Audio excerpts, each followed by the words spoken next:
Commander Jackson Crow paced slowly along the observation deck, the vastness of space stretching endlessly before him through the expansive viewport. Stars twinkled in the infinite darkness, cold and distant, but the sight brought him no comfort. The starship horizon was silent, its crew operating in hushed tones as if they too could sense the gravity of the mission hanging over them. This assignment was unlike any he had ever faced in his years of service as a representative of the Galactic Diplomatic Corps. He had made first contact with various species across distant star systems, each with its own unique culture, customs, and secrets. But nothing had prepared him for the Yori. The enigmatic alien race had emerged quietly on the fringes of human space, their ships observing but never interacting, hovering just beyond reach. Every attempt at communication over the years had been met with silence until now. Finally, they had reached out, but with terms that made Jackson's stomach twist with unease. Behind him, a quiet footfall interrupted his thoughts. Lieutenant Mara Lind entered the observation deck, her expression as composed as ever, though Jackson knew her well enough to see the concern lurking beneath the surface. Mara had been his second in command for almost 5 years. A steadfast presence, cool under pressure, with a knack for seeing through complex diplomatic entanglements. Today, though, even she looked tense. She approached him with a datapad in hand, her steps measured, careful, as though she knew the weight of the moment and feared adding to it. "Commander Crow," she began, her voice steady but softer than usual. "We've received final confirmation from the Yori. They're ready to proceed with the mental connection protocol." Jackson nodded, his gaze still fixed on the endless expanse of stars outside. "So, they're truly serious about this approach," he said, voice barely above a whisper. It wasn't a question but an acknowledgement of something that had been looming over him since the start. The Yori had not just asked for a representative, they required an ambassador willing to bond in a way beyond human comprehension, a union of consciousness, as they described it. The thought made Jackson's mind recoil slightly. He was used to diplomatic negotiation, the mental dance of words and body language, of reading signals and giving subtle hints. But this was something else entirely. Mara hesitated, shifting the datapad in her hands as if searching for the right words. "Are you sure you want to proceed, sir? We've never faced anything quite like this before." Their insistence on a single human representative, with no backup, no safeguards, it's unprecedented. A moment of silence passed between them, stretching long and taut as Jackson's mind wandered. He could sense Mara's worry, even without looking at her. She was rarely one to express doubt openly, especially when it came to command decisions. But today was different. The Yori's proposal was something even Mara's strategic mind struggled to unravel. "I have to go," Jackson replied finally, his tone resolute. "They made it clear that this bond must be formed by one individual alone. They want a connection that transcends words, something raw, unfiltered." He swallowed, feeling the heavy weight of the mission press down on him. This might be our only chance to gain their trust. Mara's expression tightened, her lips pressing into a thin line. She knew better than anyone what he was sacrificing. If the bond was truly as deep and unbreakable as the Yori suggested, Jackson would be sharing the most intimate parts of himself, his fears, memories, even his secrets. And with this new bond came the risk of exposure in a way Jackson wasn't sure he was ready for. A deep part of him, the private, vulnerable part he kept under strict control, was under threat. He shook his head, dismissing the uneasy thoughts, focusing instead on the image of the Yori vessel, dark and sleek, hovering just beyond the horizon. "The Council chose me, Mara," he said, his voice softer now, almost reflective. "They think I'm the best chance we have at understanding the Yori. And maybe this is the next step for us. If they're open to a bond like this, it means there's a part of them that wants peace, some bridge we can build." Mara's eyes softened, and she nodded slightly, though her unease didn't fade. She stepped closer, and he could feel her presence like a steadying anchor. "Just be careful, Jackson," she murmured. "We don't know what they'll take from you, or what you'll come back as." She paused, her mouth curving into a hesitant smile. "There's an old saying, you know, human was sleeping with his tool out when I came into his room." Jackson raised an eyebrow, half in amusement, half in curiosity. "And how does that apply here?" "It means don't let your guard down," she replied, her eyes flickering with a wry glint. This Yori might see your vulnerabilities as open territory, and if you're not careful, you'll end up giving more of yourself than you bargained for. Jackson chuckled, though he felt the weight of her words settle uneasily within him. It was a strange, almost crude expression, and yet it had its own kind of wisdom. Letting his guard down around the Yori could lead him into uncharted territories of his own psyche, and who knew what the Yori might perceive as open territory. For all their claims of peace and mutual understanding, they were still an unknown entity, a species whose ways defied everything humans knew. He took a deep breath, forcing himself to refocus. "I'll remember that, Mara," he said, his tone a mix of humor and determination. "But this connection, this union they're proposing, it's unlike anything I've faced. If it can build a bridge, I'm ready to risk it, even if it means letting down my guard." Mara nodded, her gaze dropping slightly as if she were contemplating her next words. "Just know we're here, Commander. We're not going to leave you out there alone." She hesitated, the data pad still in her hand, and then handed it to him. "Here's the full briefing. And a personal message from the Council. They wanted you to have it in case." Her voice trailed off, the implication lingering in the silence between them. If the ex-Yori bond did something to Jackson that he couldn't undo, if he came back changed in ways that couldn't be reversed, the Council wanted him to be aware of the consequences. Jackson accepted the data pad, his fingers brushing against hers, and gave her a reassuring smile. "Thanks, Mara, for everything." She nodded and turned to leave, casting one last glance over her shoulder before stepping out of the observation deck. As she walked away, Jackson felt a pang of gratitude for her loyalty, her calm strength in moments when his own resolve wavered. Alone again, he looked down at the data pad in his hand, then back out into the expanse of space. The Yori vessel was waiting, somewhere just beyond his line of sight. It would take only a simple signal for him to begin his journey to it, a journey into an alien mindscape as strange and limitless as the stars themselves. He felt the pull of curiosity, but also a growing anxiety, a sense that he was standing on the edge of something he couldn't quite see. Jackson's fingers hovered over the datapad controls. He knew he was prepared. He had trained, studied, mentally fortified himself for whatever lay ahead. And yet, a part of him wondered, could anyone truly prepare for something like this? The stars outside gleamed with a cold, detached light, as if reminding him of the vast, unfeeling universe he was about to plunge into. There was no turning back now. Whatever awaited him on the ex-Yori vessel, he would face it with an open mind and heart.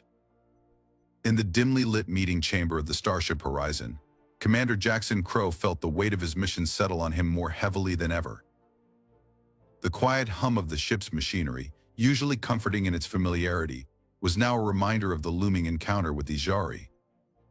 He'd been through countless first contact scenarios, mastered delicate negotiations, and handled tense standoffs. But this request, a bond of minds, a bridge of complete mental transparency with an alien being, was unlike anything he could have prepared for. Seated across from him was Lieutenant Mara Lind, her gaze intense as she went over the ex-Yori's most recent message. The translated words flashed on her datapad, each phrase colder than the last. She was quiet, her brow furrowed, lips pressed into a thin line.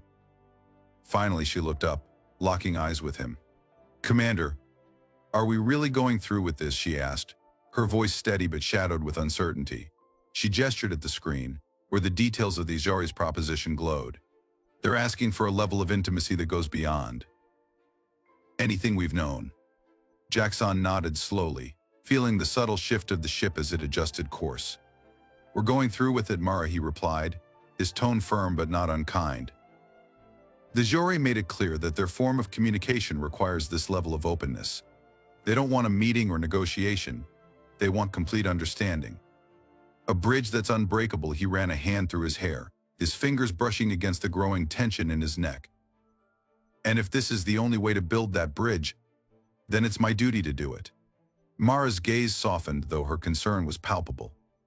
"Jackson, you faced tough missions, dangerous ones, even ones we weren't sure you'd come back from. But this," she paused, glancing again at the alien phrases on her screen. "This is different. There are implications." Jackson let her words sink in, feeling a twinge of unease himself. The ex-Yori's request wasn't for mere diplomacy or an exchange of ideas, it was a request to dissolve boundaries, to let down every guard, every layer of defense he had so carefully constructed over the years. He was expected to share not just his thoughts but his feelings, memories, vulnerabilities, everything that made him human. It was a level of exposure he'd never faced, and it was daunting. The idea of letting a foreign mind into his deepest thoughts, of opening himself to be examined, judged, even understood by an alien consciousness, filled him with a strange mixture of fear and fascination. "I know it's different, Mara," he said, breaking the silence. "But the ex-Yori don't see communication the way we do. For them, words aren't enough. They perceive us, our minds, our emotions in ways that defy what we understand." He took a deep breath, then continued. "And if their telepathic bond is what they need to trust us, then I have to trust that they won't misuse it." She looked at him intently, the lines on her face softening just a little as if she understood the gravity of what he was about to say. "Jackson, you're the best we have. But this isn't a typical mission. This is asking you to let go of everything that makes you you, just to open yourself to a species we barely understand." Her words echoed in his mind, but Jackson felt the urge to press on, to prove to himself and perhaps to her that he could meet the ex-Yori on their terms. He felt compelled to bridge this gap, to reach out into the unknown and make a connection that could redefine humanity's future among the stars.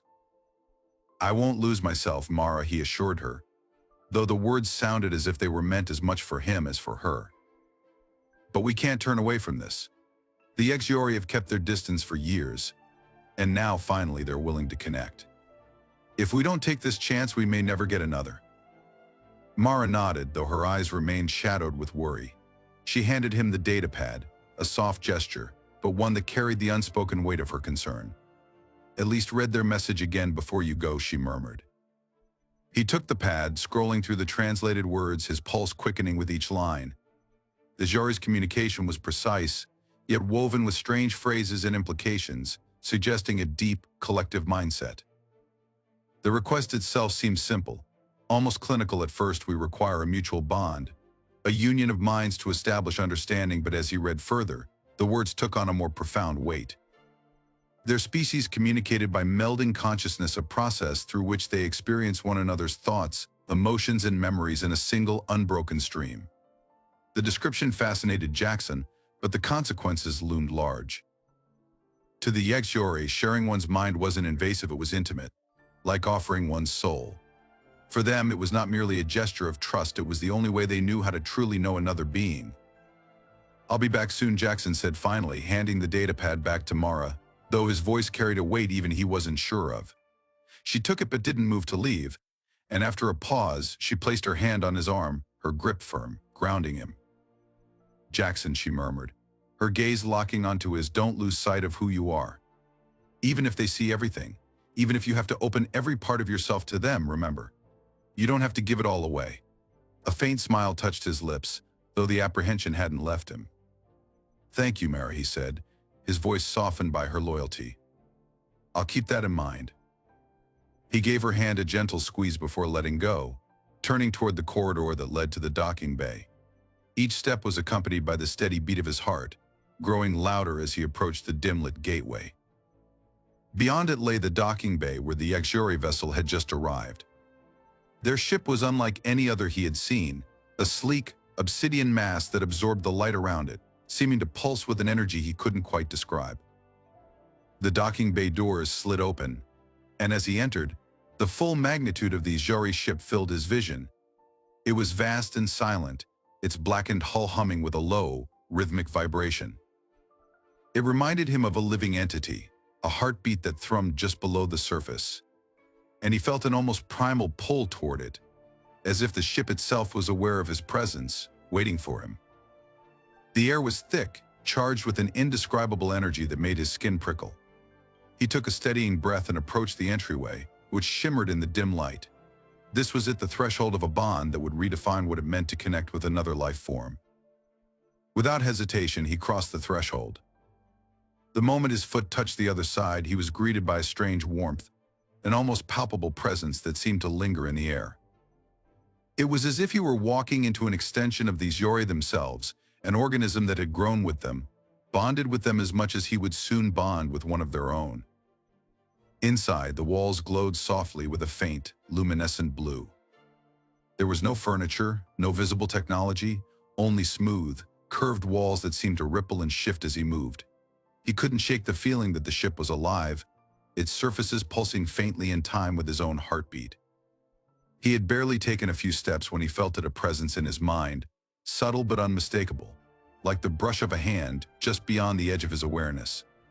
His pulse quickened as he realized he was not alone. This was the beginning of the connection, the moment when he would be joined to another mind, his thoughts laid bare, his emotions open for examination. Commander Jackson Crow, a voice spoke, but it wasn't audible. It resonated within his mind, a gentle yet undeniable presence. It was the voice of Nera, the Yori diplomat, though it felt more like a stream of warmth flowing into him than actual words. "I am Nera, representative of the Yori. You have come as requested," the voice continued, each word arriving as a distinct yet intangible sensation in his mind.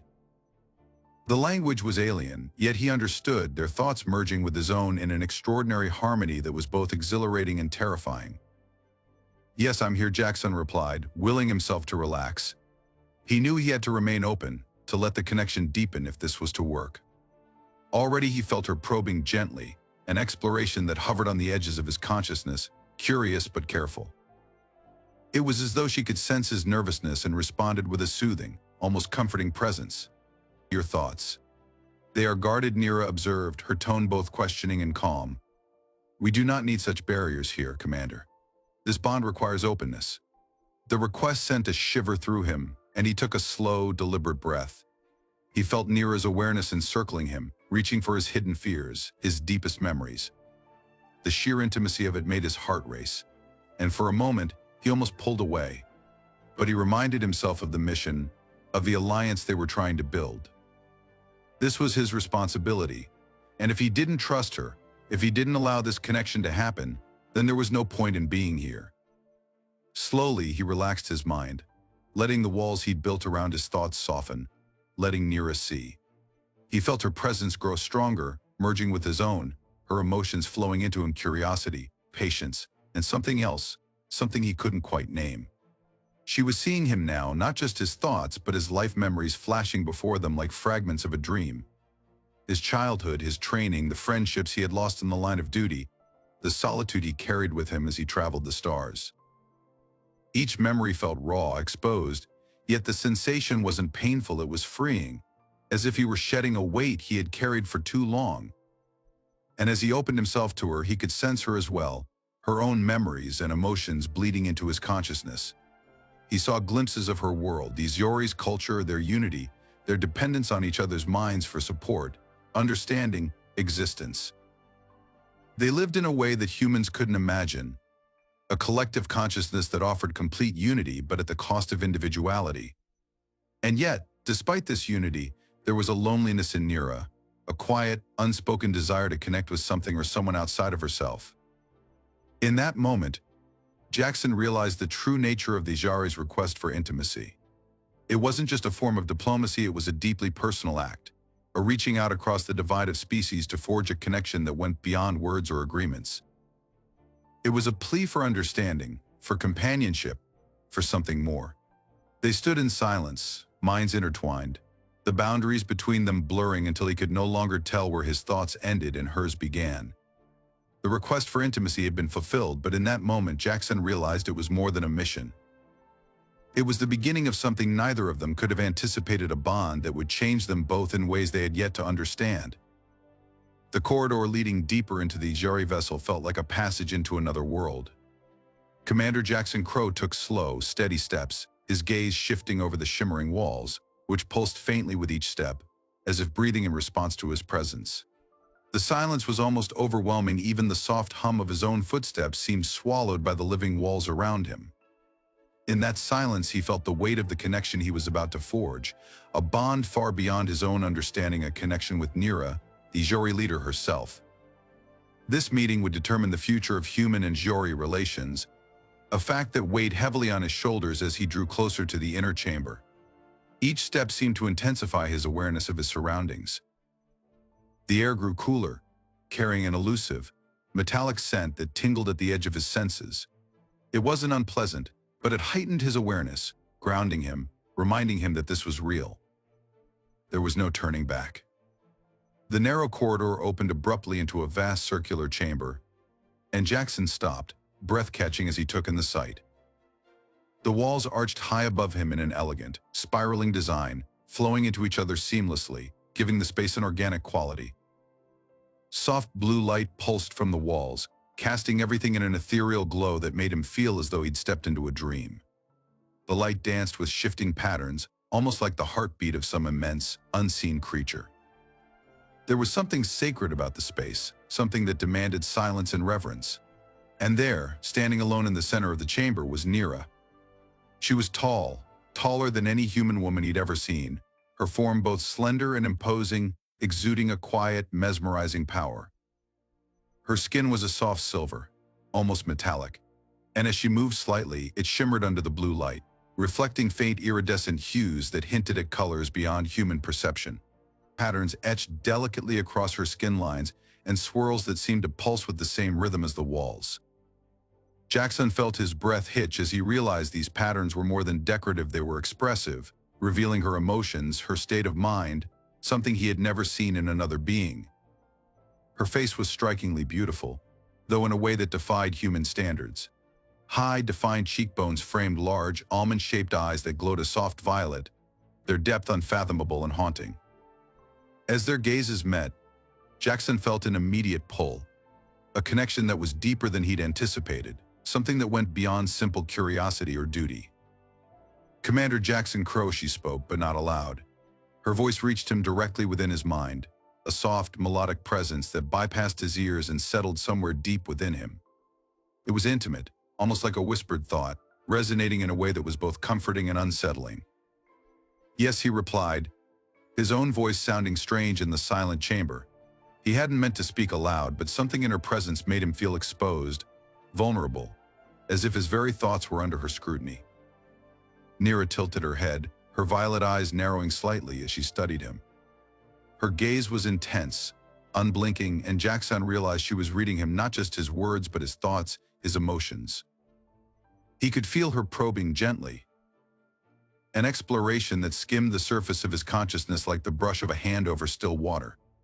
It was not invasive, but it left him feeling as if he were standing naked in a cold wind, every part of him laid bare for her to see. "You are different," she observed, her mental voice soft yet penetrating. "Your mind is open, but guarded. This is unusual for your kind." He swallowed, unsure how to respond. There was no protocol for this, no handbook for the kind of connection he was forming with Nera. His training had covered alien encounters, body language, negotiation tactics, but nothing could have prepared him for this, the unspoken demands of a bond so deep that it required the sharing of his innermost self. "I've been trained," he said finally, managing to keep his voice steady, "in diplomacy and privacy of thought." She regarded him in silence, the faintest hint of a smile softening her sharp features. "You will not need that here," she replied, her voice brushing against his thoughts like a gentle caress. "In this space you are safe. The walls you have built will only keep us apart. And separation, Commander, is not what we seek." Jackson felt a flicker of uncertainty, but he forced himself to let it pass. He had come here for this, to bridge the gap between their species, to offer trust in the hope of peace. If he couldn't find the courage to open himself fully, then the mission had already failed.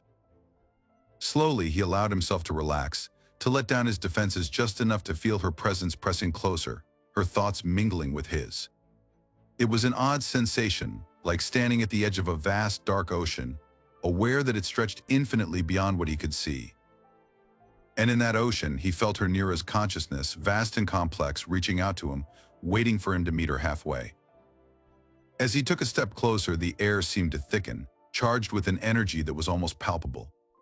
He could feel her observing him with an intensity that made his pulse quicken, and he realized with a start that he wanted her approval, wanted her to see him as worthy of this connection. It was an unusual feeling for him, Commander Jackson Crow, who had always been so sure of himself, so confident in his place within the galaxy. But here, before Nera, he felt small, like a child standing before something ancient and powerful. She took a slow, deliberate step toward him, closing the distance between them. Her movements were graceful, each step calculated and fluid, like a dancer moving to a rhythm only she could hear. Her gaze never left his, and as she drew nearer, he felt the intensity of her presence growing, filling the space between them with a warmth that was both comforting and exhilarating. "May I?" she asked, her voice softer now, almost hesitant, though he sensed it was more out of respect than uncertainty. Her hand was outstretched, hovering just inches from his temple, her long, slender fingers trembling slightly. Jackson hesitated only for a moment before nodding, his throat suddenly dry. "Yes." Her fingertips brushed against his temple, the touch light as a feather, yet the impact was immediate and profound. A rush of warmth flooded through him, a sensation that went beyond the physical, reaching deep into his mind, his memories. He could feel her presence entwining with his, her consciousness slipping past his defenses, merging with his own in a way that was both disorienting and intoxicating. It was like standing at the edge of a vast abyss, peering into the unknown, and yet there was no fear. He felt her emotions, her curiosity, her compassion, and something deeper, a loneliness that mirrored his own. The realization struck him with unexpected force, and he found himself caught in the shared isolation, the yearning for connection that had led both of them to this moment. He saw flashes of her life, images that blurred and shifted like fragments of a dream. A planet bathed in soft twilight, vast fields of shimmering silver grass that moved with the wind, a city that glowed with the same blue light as the chamber they stood in now. Faces, voices, all part of a collective consciousness that bound her people together. And yet, despite the connection, there was an undeniable solitude within her, a longing for something beyond the collective. And as she shared her world, he felt her seeing his own. She glimpsed his memories, his childhood on Earth, the countless hours spent in training, the weight of his responsibilities, the friendships lost and sacrifices made. She saw his loneliness, his desire for something deeper, something beyond duty and survival. It was a raw, unfiltered exchange, a merging of not just thoughts but emotions, fears, hopes, everything that made them who they were. "You are strong," Nera's voice whispered within his mind, tinged with a quiet awe. "And yet, you carry a great solitude."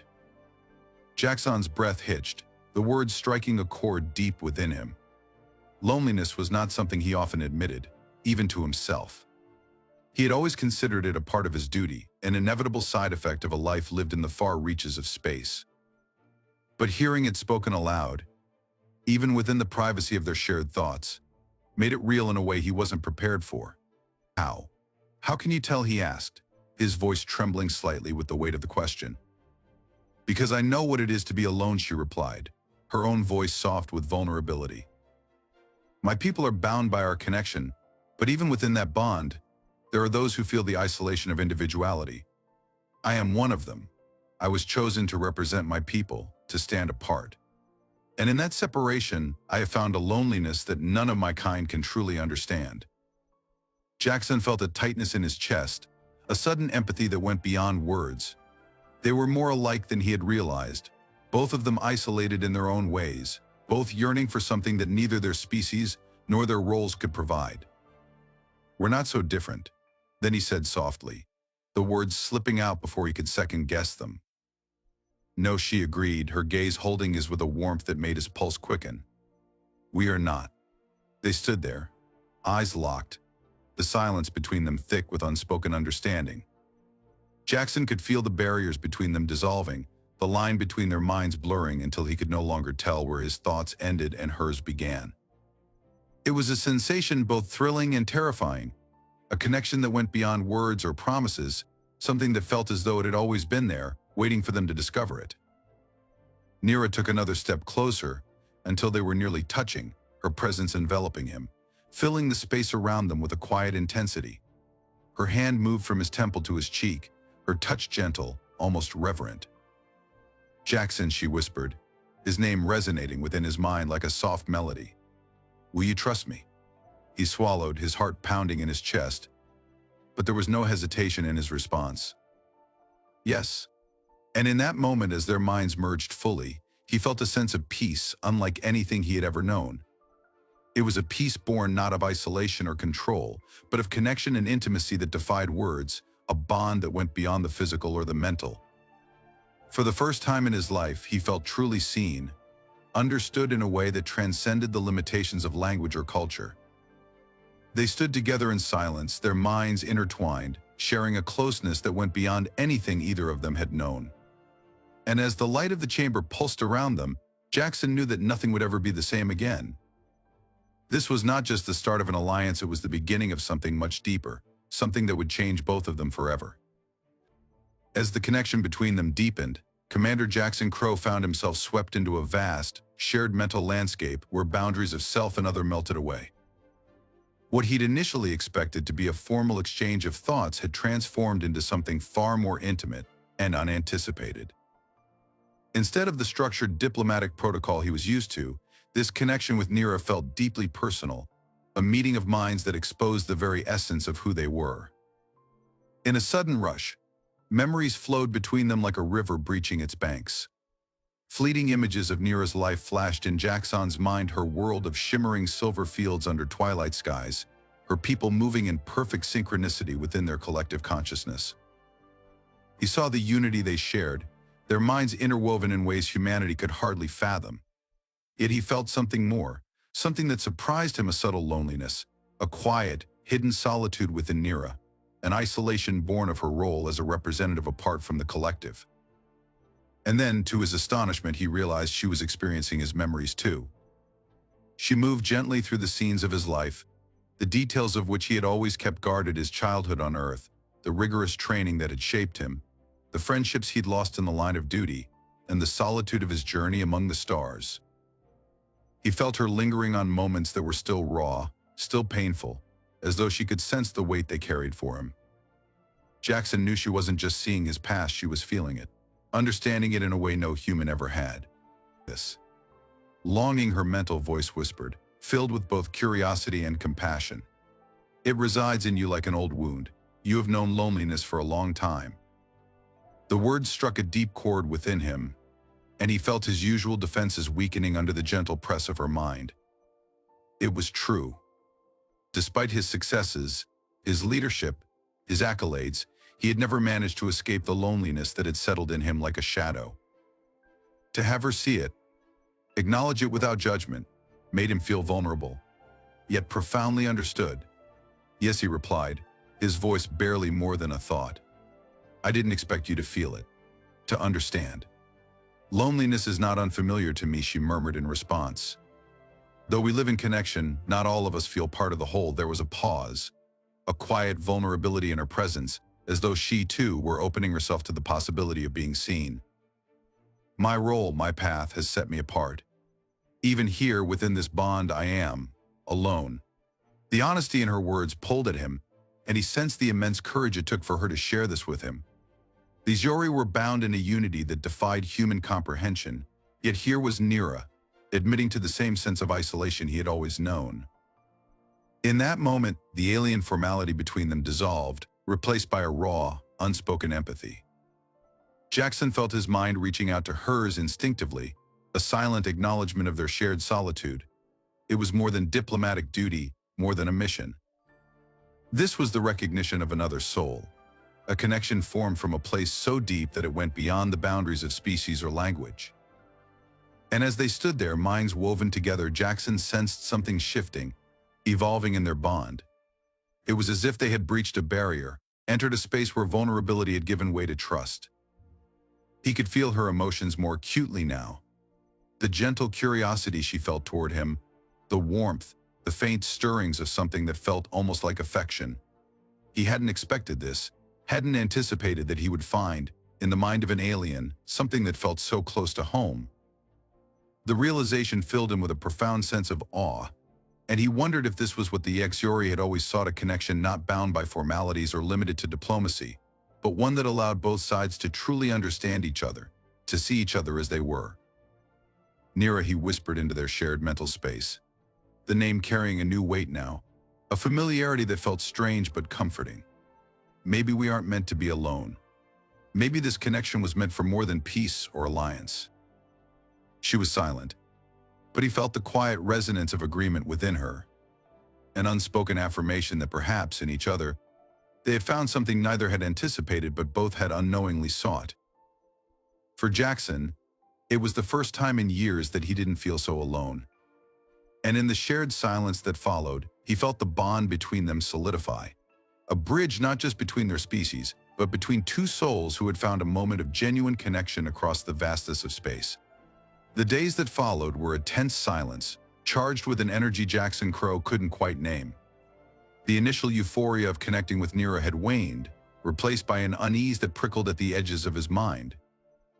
What had begun as a diplomatic mission had quickly turned into something deeper, more personal, and now, as word of their connection spread through both human and Yori ranks, the political fallout became inevitable.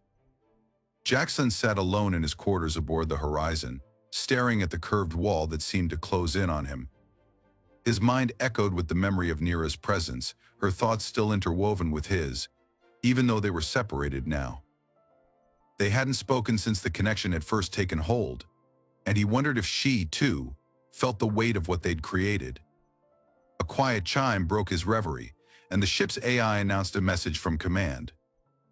The screen on his console blinked to life, and the familiar face of Admiral Lorne appeared, his expression tense, the lines around his mouth drawn in stark relief. "Commander Crow," the Admiral began, voice clipped and formal. "I've received reports of irregularities in your interactions with the Yori representative, specifically the connection you've described in your recent logs." He paused, eyes narrowing. "We need clarification, Jackson. What exactly is the nature of this bond?" Jackson took a breath, bracing himself. "Sir, the Yori don't operate within the parameters of our usual diplomacy. They experience the world, and others, in ways we can barely comprehend. For them, true communication requires a merging of minds. It's an immersion, sir, an exchange of thoughts, emotions, even memories." Admiral Lorne's frown deepened. "So you're telling me this bond goes beyond words? That they can see your thoughts, your emotions?" "Yes, Sir," Jackson replied. "They've shared parts of their own experiences with me as I have with them. It's as if they see us on a level we're not accustomed to." The Admiral's expression darkened. "And they know everything? Our operations, our weaknesses?" "No, sir." "It's not like that," Jackson interrupted, his tone sharper than he intended. "The connection is personal. It's about who we are, not what we do. They're not sifting through intelligence reports. This bond is one of empathy, not exploitation." For a moment the Admiral said nothing, his gaze hard and unreadable. Then, with a sigh, he leaned back. "That may be true, Commander, but consider this from our perspective. You're forging an unprecedented link with a foreign entity. If they can access your thoughts, how do we know they won't eventually use that knowledge against us? How can we trust a species that sees our every vulnerability?" Jackson struggled to find the words, but everything he wanted to say felt inadequate. How could he explain to someone who hadn't experienced it the genuine empathy he felt from Nera, the sincerity in her quest to understand him, to reach beyond the barriers of species? To him, this was more than a mission or even an alliance. It was a bridge that had been built not just between human and Yori, but between himself and Nera. And yet, as he looked into the Admiral's skeptical gaze, he realized that words alone could never convey that. The Admiral's tone softened, but only slightly. "Jackson, the Council is beginning to see this bond as a liability. They're questioning the implications, not just for you, but for the entire Corps. If this connection makes you vulnerable, compromised." He left the statement unfinished, but the implication was clear. Jackson could feel the frustration mounting, a pressure building behind his eyes. "With all due respect, sir," he said, keeping his voice controlled, "we sought this mission because we wanted to reach the Yori, to bridge the unknown. We knew the risks, and I accepted them willingly. This connection, yes, it's profound, but it's also the breakthrough we've been waiting for. I've seen things, sir. I've felt their intentions. The Yori don't seek to dominate or manipulate, they want understanding, just as we do." The Admiral's expression remained guarded. "I hope you're right. But the Council isn't convinced, and they're concerned for your welfare.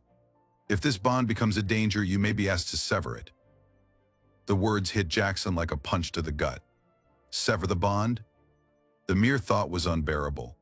This was no ordinary connection he could switch on or off. It was woven into his mind, part of his consciousness now. Cutting it would feel like tearing a piece of himself away. But he could see from the Admiral's steely gaze that there was no room for argument. The Council had its own priorities, its own fears, and if they deemed the connection a threat, they would demand he sacrifice it. "Understood," Sir Jackson replied, his voice taut with barely controlled frustration. As the Admiral's face faded from the screen, Jackson let out a breath he didn't realize he'd been holding. His mind raced, thoughts spinning between duty and the bond he'd forged with Nera. He could sense her, feel her on the edges of his awareness, as though she too were absorbing the news, the implications of what it might mean for them. Their connection was like a pulse, faint yet unbreakable, and with every beat, he felt her uncertainty mingling with his own. Later, Jackson found himself alone in the dim-lit observation deck, staring out into the vast expanse of stars. The Yori vessel floated silently at a distance, a dark silhouette against the star-studded sky. He hadn't planned to reach out, but the thought of losing their connection drew him back to the edge of their shared awareness. Jackson Nera's voice echoed softly in his mind, her presence wrapping around him like a warm embrace. "I sense unrest. You are troubled." He closed his eyes, allowing her presence to soothe the turmoil within him. "The Council, they're worried.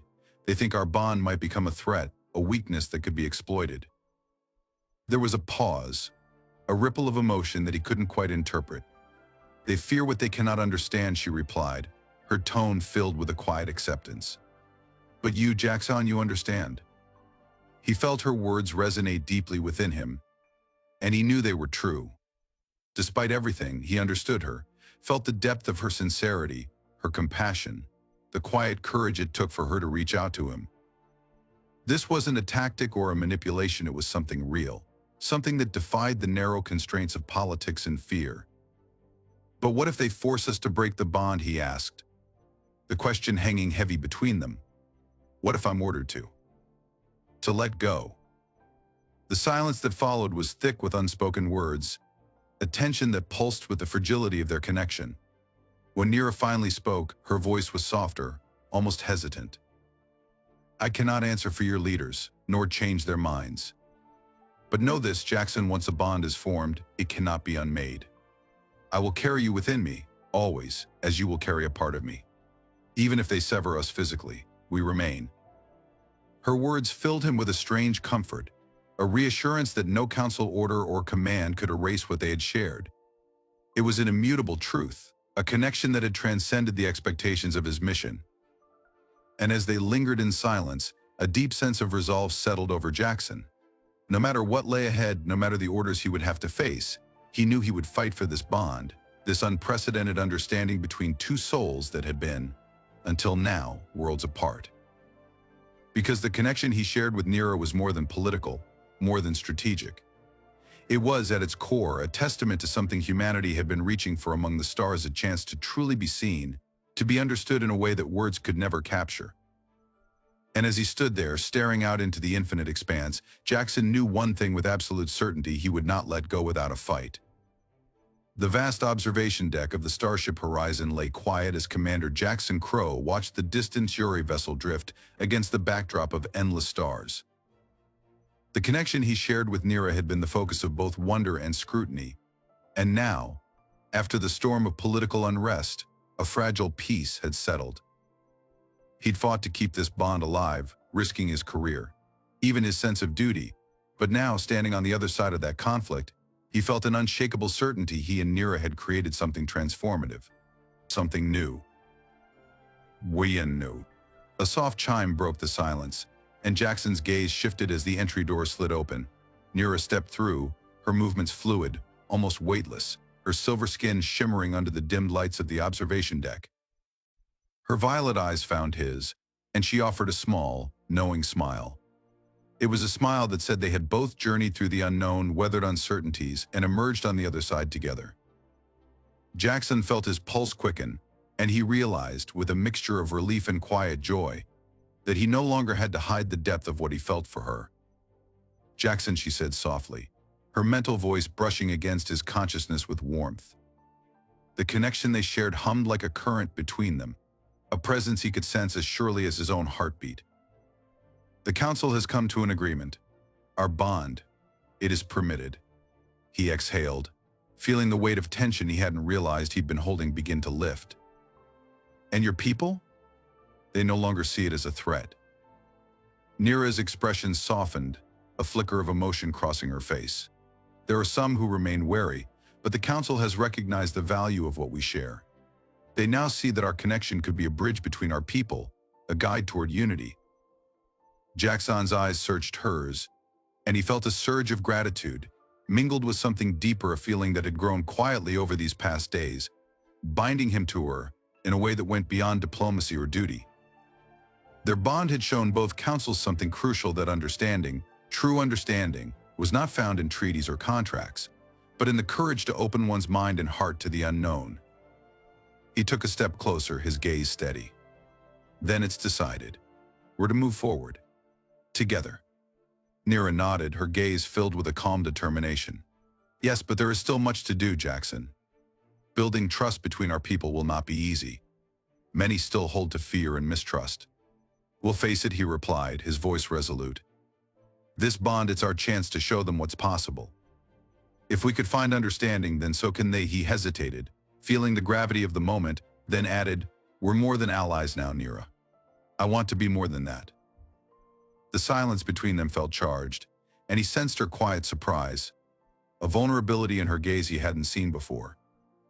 She took a step closer, the shimmering patterns on her skin shifting slightly, her fingers reaching out to gently brush his hand. As do I, Jackson, she murmured, her voice soft, almost reverent. This connection we share, it goes beyond duty, beyond the expectations of our people. It has become something I cannot ignore. He intertwined his fingers with hers, the touch as natural as breathing. In that moment, he felt their connection deepen, an unspoken promise of commitment and loyalty, a recognition of the path they would forge side by side. They had crossed barriers of species, tradition, and even political expectation, and now, standing together, he knew there was no turning back. The universe outside the viewport stretched vast and silent, a dark ocean filled with endless stars, each one a point of light representing the unknown. And yet, here with Nera, he felt that the vastness was not something to fear but to explore together. The future lay wide open, and he could feel the quiet anticipation humming within their shared bond, a vision of a life intertwined, of dreams and challenges they would face as one. Will you come with me, she asked, her voice barely more than a thought slipping into his mind. To Yori. Jackson's heart skipped a beat at the invitation. The thought of stepping into her world, seeing her planet, her people, experiencing their collective consciousness firsthand, it filled him with a thrill he hadn't felt in years. It was a journey into the heart of the unknown, but with Nera by his side, he knew he was ready. Yes, he said, his voice steady. I'd be honored. Her eyes glimmered, the violet depths filled with something he could only describe as hope. She leaned closer, and for a moment, their foreheads touched, a gesture that felt as intimate as any words. In that brief contact, he felt her warmth, her quiet strength, and a profound peace that resonated through their connection. They stayed that way, close and silent, both savoring the stillness, the unspoken understanding that lay between them. Then it's decided, she whispered, pulling back just enough to meet his gaze. Our people will see us together, and they will see that unity is possible. A soft chime sounded from the ship's intercom, signaling an incoming message from the command center. Both of them knew what it meant: time to prepare, to set the next steps in motion, to lead by example. Together, they would be the bridge that crossed the divide, showing their people that unity wasn't something to fear, but a strength to embrace. As they made their way to the command center, Jackson felt a quiet joy settle within him. The future felt like a wide-open expanse, a journey that stretched beyond any single mission or diplomatic goal. It was a path he would walk with Nera by his side, facing the unknown, bound together not by duty, but by choice. And as they moved through the corridors of the horizon, side by side, their bond steady and unbreakable, Jackson knew one thing for certain: whatever lay ahead, they would face it together, as partners, as equals, as something new in the galaxy, a shared future filled with possibility and hope.